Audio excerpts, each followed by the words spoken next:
Welcome. I am told by the handy dandy device that we are live. If that is indeed the case, please let me know in the comments just so I have a little bit of confirmation. That would be absolutely fantastic.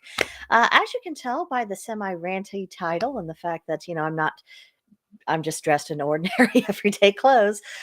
Clearly, this was not a scheduled and a planned event. I was not really planning on going live today, but I did have an exchange earlier this morning that, as I thought about it, I thought, okay, it doesn't really matter on the personal level, but I think it does a really good job of illustrating a bigger divide that we have within the pagan community that is not particularly helpful, and that is, really hamstringing us. It's getting in the way of us, expanding as a community, of coming together as a community, and for honestly appreciating how it does take all sorts to make a pagan world.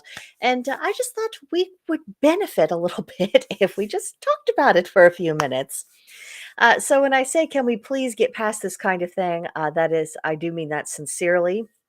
This is a source of frustration for me, and it's a source of complete tedious boredom for me as well. I absolutely cannot believe that this is still the level of public discourse between pagans. Just amazing. You would think we could have progressed beyond, but here we are. So without any further ado, let me give you a little screenshot that I collected from this morning. Now, it began when I was on Twitter, X, Twix, whatever we're calling the doohickey these days. It's began with Tom Roswell. Now, if you are not familiar with his street name, you might know his YouTube channel, Survive the Jive. Lots of good information, very well researched. He certainly has his own viewpoint. And, just he has periodically appeared on my timeline. He did this morning, and, I made the mistake of responding to him. So let's get into it. He was actually responding to this person called Wolf the Red, who had some issues with, I guess, a Discord server or whatever else that it was. Wolf the Red was saying pagans who hate those who have reciprocity with deities like Loki or Fenrir should take the word ally and inclusive out of their bios. I mean, you can tell that there was some political motivation behind this as well. And Wolf the Red also went on to say that if you have a Discord server that bans people from talking about their reciprocities, like Loki and Fenrir in a positive way, you are not running an inclusive community. So, I don't know what the backstory is on that. That's not really relevant to our particular discussion, but I included for context so you see what Tom Roswell was responding to. He said, Loki and Fenrir are typical anti-gods. Loki is a shapeshifter like all Jotnar, a deceiver who was bound for his crimes.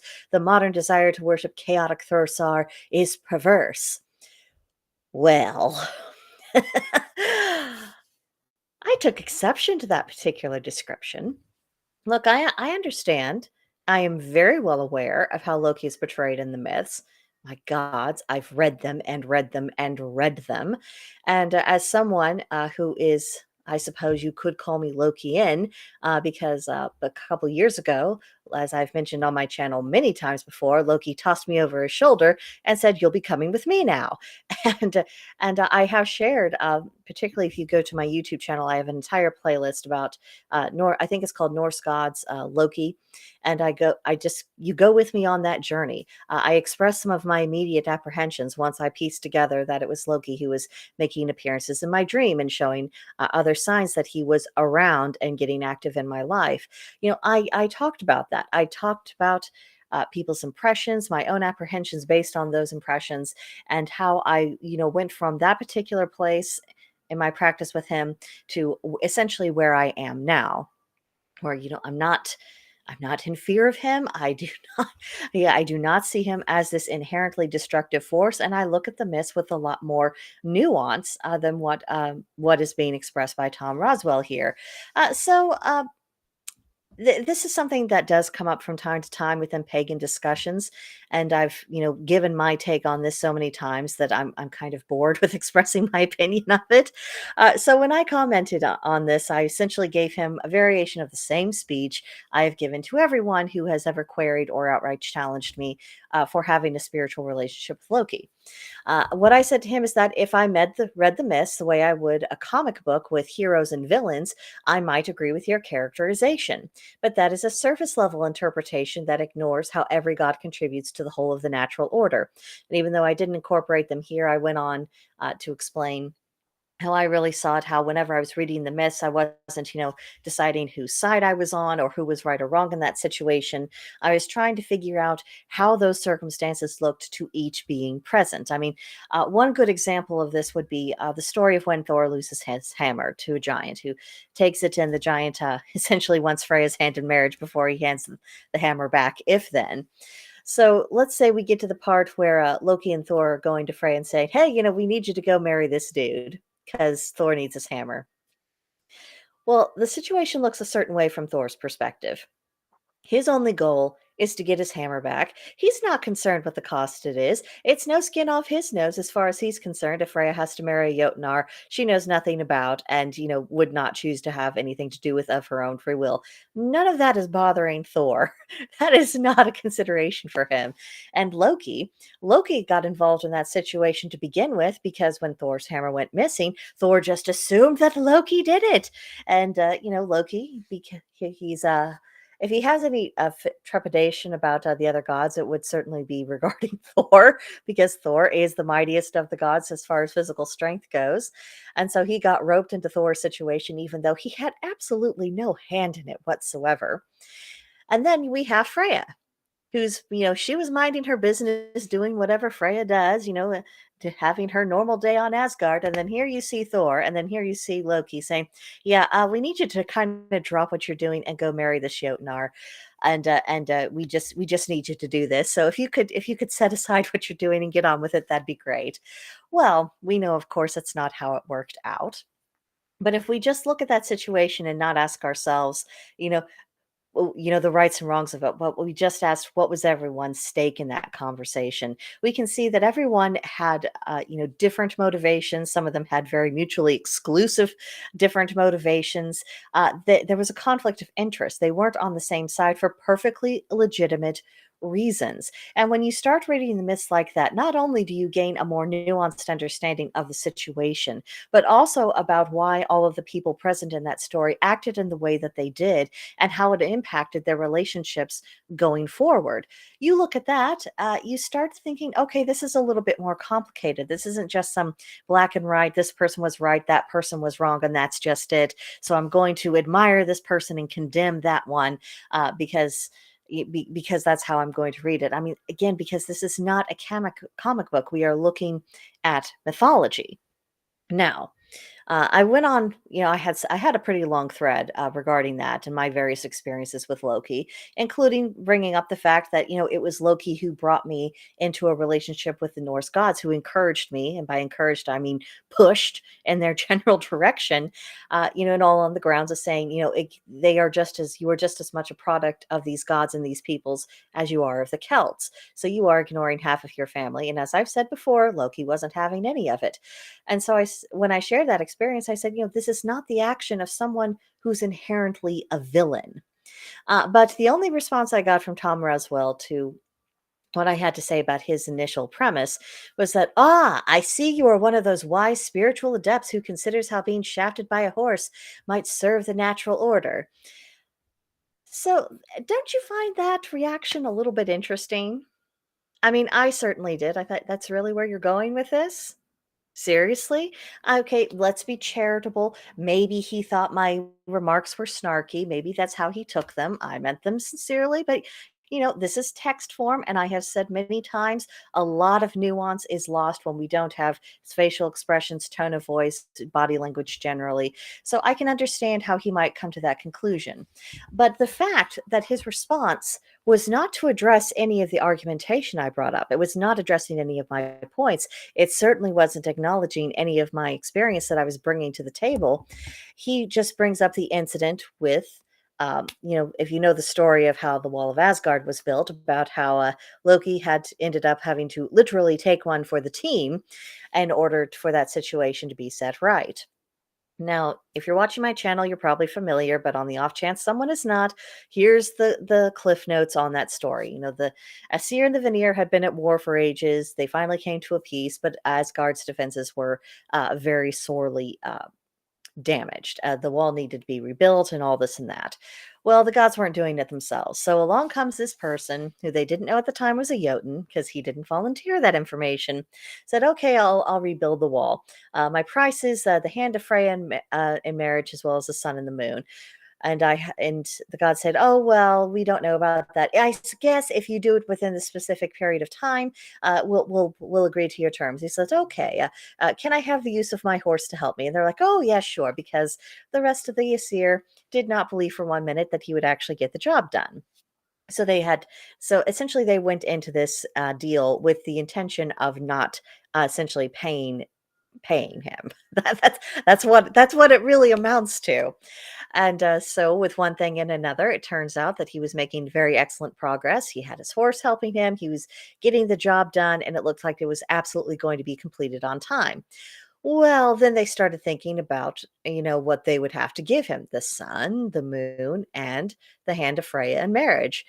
That's a pretty big deal. Two of the major celestial bodies impacting us on Earth going into the hands of a Jotun. And then on top of that, Freya, who is the very embodiment of fertility amongst love and war and other things. But I mean, she's an extraordinarily powerful goddess. She's, in Asgard, in the Asgard pecking order, she's second only to the goddess Frigga, who's, ahead of her, probably because she's Odin's wife. I mean, it would be a tremendous loss to the Aesir and the Vanir and just the whole nine realms if Freya was going to be given over into his hands. And so, the attention then went into, oh, okay, how do we get out of this? How do we avoid giving this Jotun what we promised to pay him? And so Loki came up with a solution to distract the horse. Now, the horse of the Jotun was a stallion, so Loki transformed himself into a mare who was in season, and the horse chased after him. And unfortunately, the horse caught up with him, and so he was forced to spend an entire season as the mare, gave birth to Sleipnir, who ended up being Odin's eight-legged horse. It turned out all right for the end, but I mean, Loki had to make quite a sacrifice, and this was all to get the gods out of a problem that they themselves created. Oh, and hello to Klingman.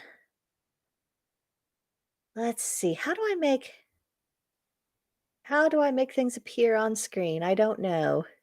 But hello. Please bear with my technical difficulties. All right. Glad you're here. Keep talking to me. Um, but essentially, I mean, you get my point. I mean, the entire reason why Loki had that, undignified exchange with the horse was in an effort to get the gods out of a situation that they created for themselves and to get out of that problem. And it wasn't the only time that Loki took on a thankless job for them and, didn't get much respect or recognition in return. It created a problem. So my response to him was, Loki made a sacrifice to get the Aesir out of a difficult situation, a situation of their own making that prevented the loss of Freya as well as the loss of the sun and the moon. He did what was necessary to correct that situation. You mock and condemn that. And there's been no further exchange. And and I really haven't gotten any kind of reaction of anyone who's been looking at his thread, apart from a few people who were kind enough to like and repost my initial exchange with him. So, doesn't this really say something about the state of discourse within the pagan community right now? Someone has this, I suppose you might call it a hyper traditionalist view. They've concluded from the myths and from what we know of the ancient past that Loki was persona non grata with everyone, and there was no nuance to be had, and he was the enemy, and they've essentially in their minds turned them into, the Satan of the Norse pantheon. And then you have other people who are like me who are saying, let's look at the entirety of the myths. Let's start thinking about what role each of the gods play. And one of the criticisms that always comes to Loki is really just, oh, well, he's chaos. He brings chaos, all this and that. Okay, yes. Is he the essence of chaos, or is he someone that wields chaos? And here's another more fundamental question. What is chaos? I mean, we could define it as disorder, but let's think about what that means within the natural order and what it means spiritually.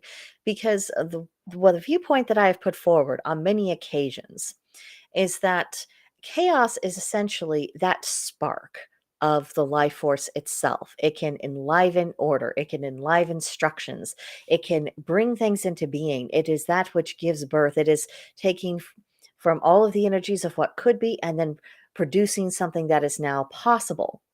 Now, it can also be extraordinarily destructive, but let's be honest, so can order. Order can be quite a problem. You get too much order. What's the result? You have stagnation. There's no more innovation. Things start to decay because there isn't anything livening up. So that's why, the scale of order versus chaos, it's more of a question of, do we have the right kinds of order? Do we have the right kinds of chaos? Are these things working in a harmonious fashion, or are they working in a detrimental fashion? Because you'll be able to see by what's going on, which direction that's going. It will just be evident through everything. But clearly, that's not a conversation that Tom Roswell of Survive the Drive wants to have. And it's not just him. I'm definitely not singling out him, because I think the disagreement that he and I have, I think that's very representative of two really strong camps within paganism. I view us really as being divided into three camps. We have the people who are very brand new. They're seeking information. They're very fresh. They feel drawn towards all this, but they're still trying to figure out, the whys and the wherefores at all. And then you have those who are looking very much for, it's this way. There's only one right way. It's very structured, very ordered. It has to be like that. Anything that we can't substantiate happened in the past doesn't count, and you're just a larper.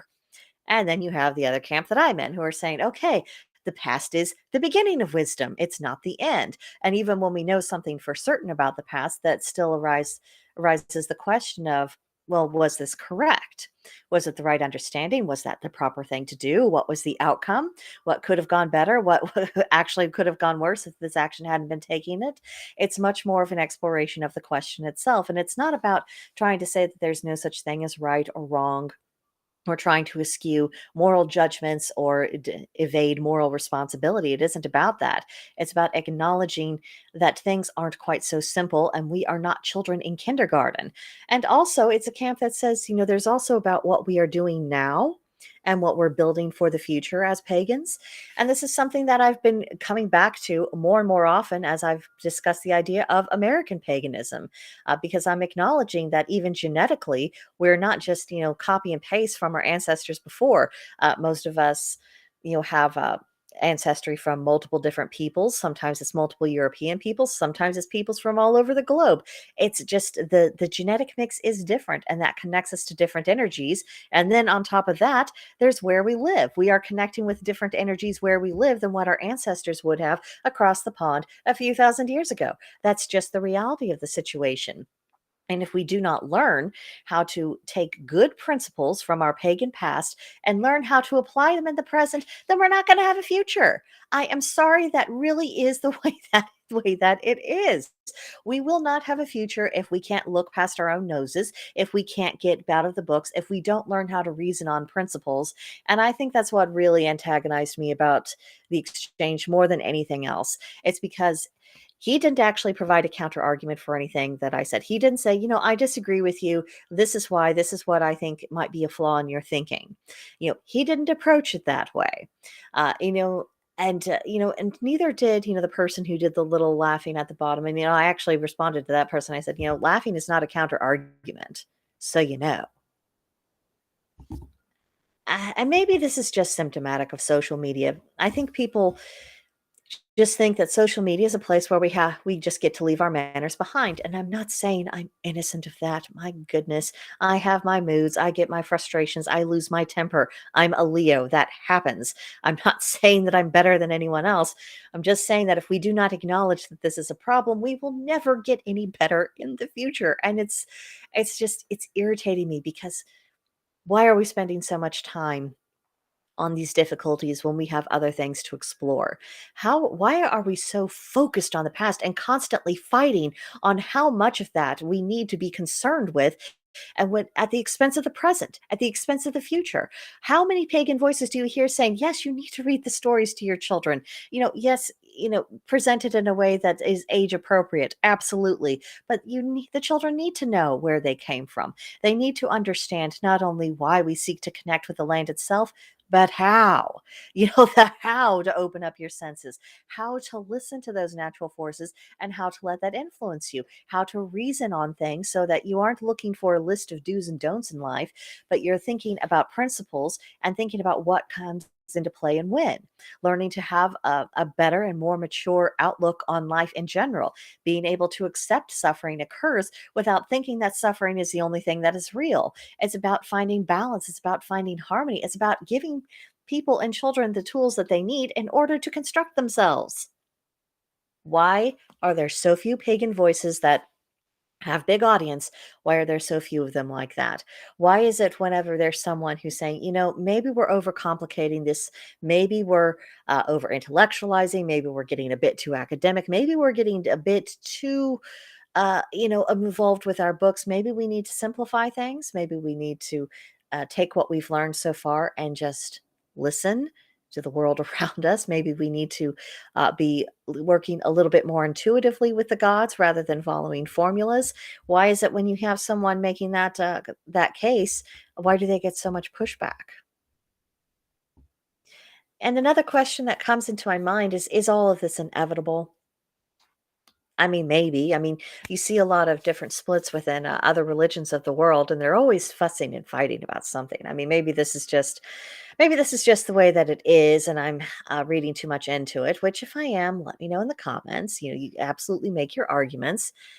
Um, or maybe this is something that really is hamstringing us. Maybe we are on a more self-destructive course if we can't get past this hurdle and refocus ourselves on what actually matters. I think the pagan holidays are a really good example of this. The Wheel of the Year gets so much abuse from people saying, well, there wasn't one people that ever celebrated that and blah, blah, blah. And they called it different things here and different things 5 miles away. And they did focused on different deities. And I'm thinking, instead of going on this purity death spiral, could we not look at the overall pattern and say, maybe it doesn't matter what things were called. Maybe it matters what was being celebrated. Maybe it's more important for these things to take place than to maybe it would be better if we saw this as an opportunity to add to traditions as a place of combining, so that when we get together, we're not so concerned, do you worship the Norse, do you worship the Celts, are you working with the Greco-Roman deities, or someone say, oh, you're here to celebrate the spring with us, that is fantastic, who are you calling upon today? We have a fire where we're going to be making some offerings, who will you be offering to? Why aren't we taking that approach instead of taking this, let's have everything in its nice little categories? And I say this as a woman who prefers to be organized, as you all know.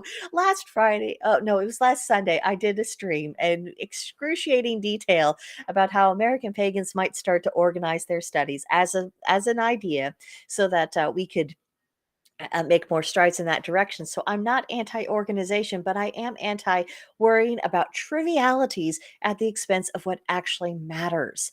What matters is that we are honoring the gods. What matters is that we are honoring the ancestors. What matters is that we are trying to explore very complicated religious questions that we're never going to have absolute answers to. It isn't about, oh gosh, you got the right answer. I guess you got a good score, so you get an extra more better afterlife. No, that is how the monotheistic Abrahamic religions operate. That is not how we are operating. We understand we don't have the full picture. We understand that we are operating with imperfect information, and it's more important to at least try, move in the right direction, learn from past mistakes, look at the common folk wisdom. There's a reason why my channel continues to focus on these things and why I'm not constantly getting lost in the weeds and a bunch of dreary details that I have yet to be. No one has proven to me how some of these controversies that are so important for the hyper reconstructionists. I'm not talking about the ordinary reconstructionists. I'm talking about the ones who are pretentious, have got a real stick up their ass, and who are utterly convinced that no opinion other than theirs has any validity whatsoever. You know the kind of person I'm talking about. Why are we even still inviting them to the conversation? because they are not helping. I am more concerned about the detrimental influence they are having on the pagan revival than I am about the influence from the monotheists.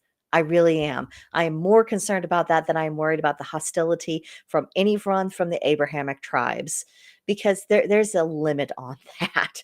But and I don't think that they have the power to destroy us. I don't think we're going to be pushed back into the broom closet as long as we act like actual pagans and have the courage of our convictions instead of hiding away in the broom closet in this useless way.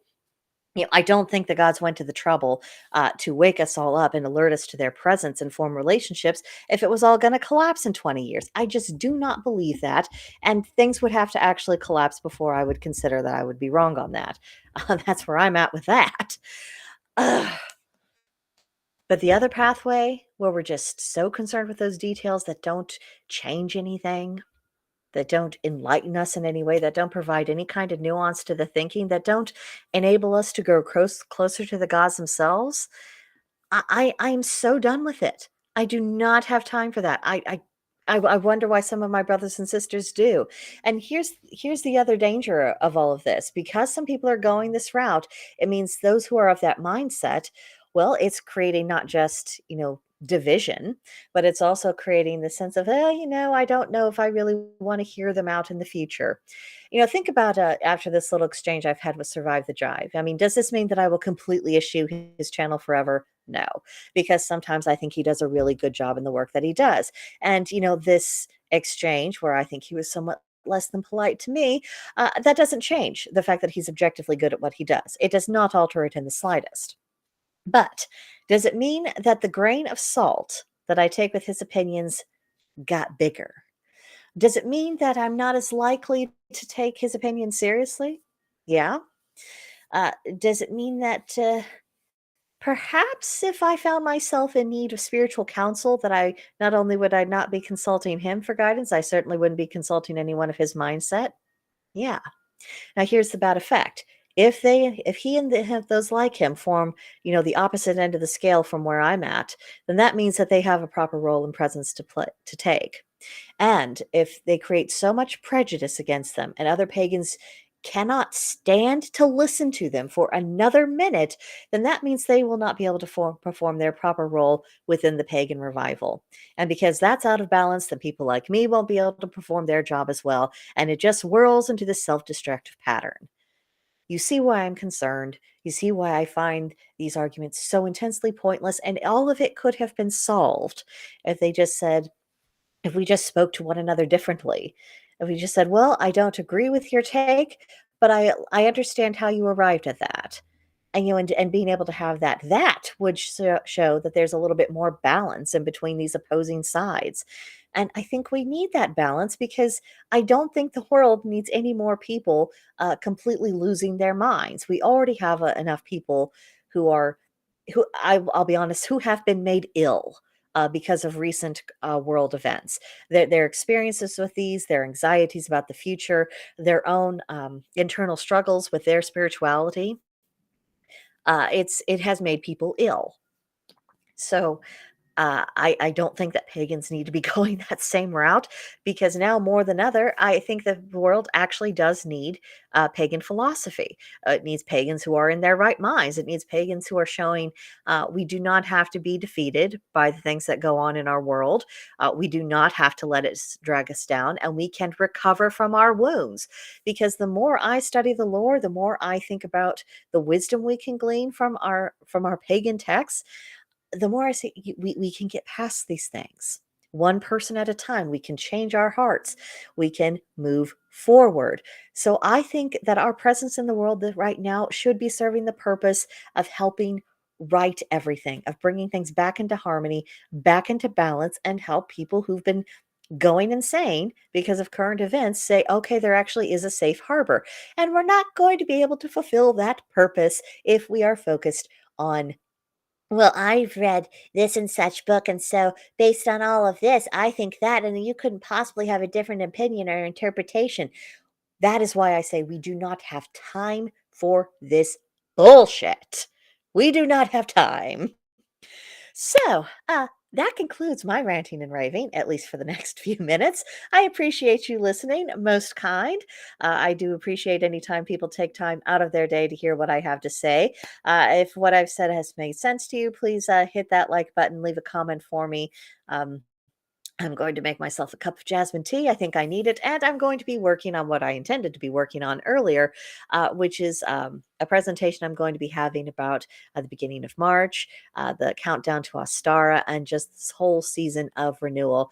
We need some renewal. I think today's controversy is yet another example of why that renewal is extremely necessary. So, hope you be back for when I go into all of that. In the meantime, enjoy your days, dears. Thank you again for listening to me. I'll see you guys next time. Bye bye.